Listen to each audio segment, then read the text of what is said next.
Bienvenidos al canal del Químico Lapisco y muchas gracias por acompañarnos en el estudio de infecciones bacterianas de transmisión sexual. En este video estaremos analizando una de las bacterias antiguamente ya conocidas por su enfermedad, que vendría siendo la sífilis, provocada por Treponema pallidum. Una bacteria, como lo podemos observar en la imagen, bastante diferente a las otras bacterias que ya hemos estudiado en cuanto a su morfología, de hablar de cocos, bacilos, o quizá un poquito de bacilos curvos, como lo es Vibrio, sino que ya estamos hablando de bacterias en forma de espiroqueta, que es una característica que tienen este tipo de bacterias. Sin embargo, podemos decir que a pesar de su morfología, ellos tienen una membrana exterior muy similar a las bacterias gram negativas, y esta se produce por una pared celular flexible de péptidoglicano, alrededor de la cual se enrolla varias fibras o fibrillas axiales, como lo podemos observar en esta imagen, y que de alguna manera le da esa morfología o forma de espiroqueta, que va prácticamente un poco enrollada. La pared celular y las fibrillas axiales están completamente cubiertas por una membrana de bicapa externa, similar a la membrana de otras bacterias gram negativa, y lo que podemos observar es que estas se pueden analizar por medio de microscopía de campo oscuro. También se pueden llegar a observar por inflorescencia o técnicas histológicas, como lo es la tinción de planta. Entonces, por su metabolismo y su forma de reproducción, la nutrición, no se pueden cultivar en medios tradicionales microbiológicos. Esta obviamente es la causa de la sífilis, una de las infecciones muy conocidas históricamente. Desde el siglo XVI, por ejemplo, fue conocida como la gran viruela por la gran cantidad de casos que había. Al estudiar sus características de la bacteria, podemos ver que es muy susceptible a cambios fisiológicos. Por lo mismo, estas se encuentran de preferencia en secreciones húmedas, estar en el tracto genital, y que puede llegar a extenderse hacia otros órganos por medio de la sangre, y después poder llegar a migrar al líquido cefalorraquídeo para provocar problemas neuronales. Tiene por lo mismo limitaciones en su aislamiento de cultivos celulares, como ya lo mencionamos, y estas son de crecimiento muy lento, con hasta 30 horas para que se pueda generar o hacer una división y tener dos células hijas. Por lo mismo, es muy difícil que estas se puedan llegar hasta cultivar aún en medios o cultivos celulares. Es exclusivo para los humanos como patógeno, no se ha encontrado en otros seres vivos, en otros organismos. En la mayoría de los casos podemos decir que es por contacto sexual directo con personas que tienen lesiones sifílicas activas primarias, ya que ahorita lo mencionaremos, en esta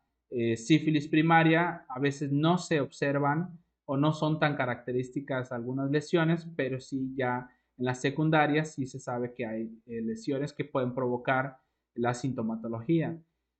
Sin embargo, esta disminuyó grandemente la cantidad de casos alrededor del siglo XX, pero en los últimos años ha llegado a aumentar un 10% desde entonces, obviamente por la generación de los antibióticos y sobre todo la misma penicilina,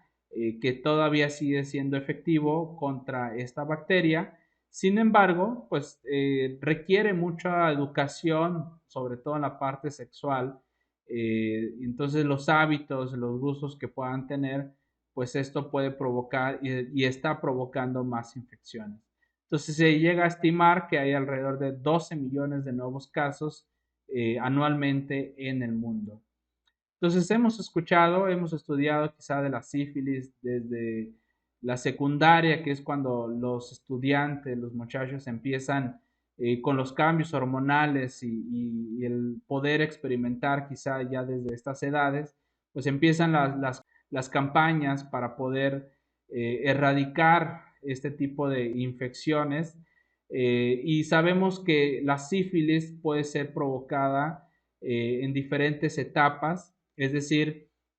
va a ir avanzando y de acuerdo a la sintomatología y dónde se puede encontrar, pues es la clasificación de la sífilis. Entonces tenemos que la infección se adquiere por contacto sexual y la lesión primaria se forma una úlcera en los genitales, el cual es llamado como chancro. Entonces, esta es la primera etapa de la sífilis y en la segunda, la característica principal de una sífilis secundaria es que ya hay una erupción maculopapular que esta está repleta de espiroquetas si lo pudiéramos observar en el microscopio. Sin embargo, ya hablando de una sífilis terciaria, es cuando se involucra múltiples sistemas de órganos y se puede mostrar, por ejemplo, un aneurisma aórtico como parte de la sífilis cardiovascular, pero también puede llegar a suceder una inflamación en el cerebro, la cual la conocemos como la neurosífilis.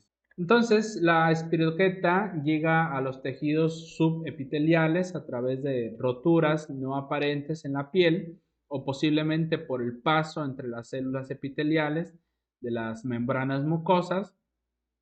que puede ser ayudado por al menos algunas proteínas como adhesinas, que estas se pueden llegar a unir a la fibronectina y elementos de la matriz extracelular. Entonces, más allá de unas pocas proteínas que pueden ser candidatas a la adherencia o que hasta han sido mencionadas como digestivas, hay poco que explica realmente la invasividad del organismo, más allá de la motilidad que puede tener generada a partir de su estructura tipo de sacarcocho que se puede ir moviendo. Entonces, pudiera ser explicado como uno de sus procesos patogénicos. Y se menciona que en la submucosa esta se multiplica de manera lenta, estimulando poca reacción tisular inicial y de alguna manera también el proceso inflamatorio o respuesta inmunitaria. Entonces, se debe probablemente a la relativa escasez que tienen de antígenos en la membrana externa de esta bacteria que podrían ser expuestos al sistema inmunológico y por lo tanto hay escasa reacción inmunológica. En las infecciones experimentales lo que se ha observado es que los organismos se propagan desde el sitio primario hasta el torrente sanguíneo en cuestión de minutos y que esto le permite establecerse en tejidos distantes en cuestión de horas. Entonces, a medida que se desarrollan las lesiones, se empieza a notar los hallazgos patológicos básicos, como es una endarteritis, que esta vendría siendo una endocarditis infecciosa, en la cual la infección endovascular vendría siendo en el endocardio de las estructuras cardíacas en contacto con el flujo sanguíneo. Entonces, lo que se puede observar es que las arteriolas pequeñas muestran hinchazón y proliferación de sus células endoteliales y esto reduce u obstruye el suministro local de sangre, lo cual probablemente puede explicar la ulceración necrótica de una lesión primaria y también la posterior destrucción en otros sitios.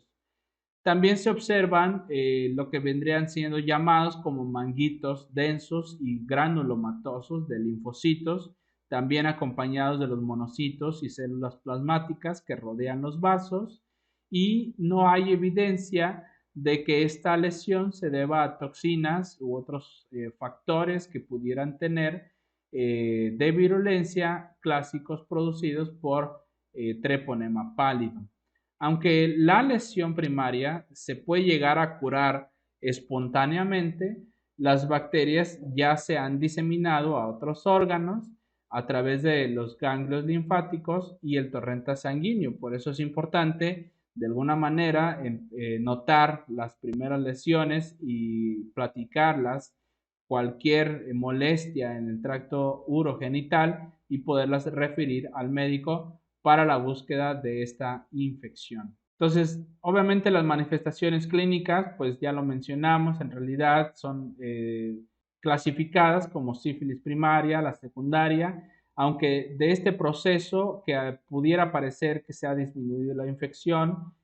hay un proceso de sífilis latente en el cual las bacterias están migrando hacia otro lado, entonces realmente vendría la sífilis terciaria cuando la bacteria ya está en órganos como el corazón o hasta el cerebro.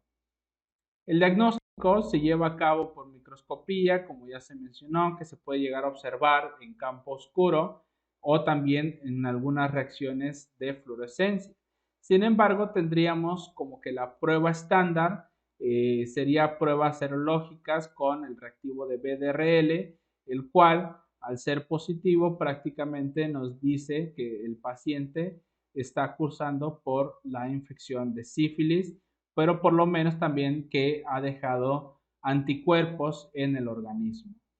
El tratamiento vendría siendo casi como estándar de oro la penicilina,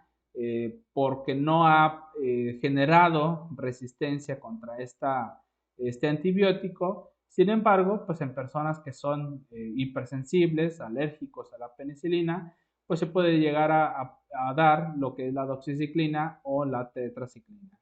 Así es que muchas gracias por acompañarnos en este video. Nos vemos en los próximos.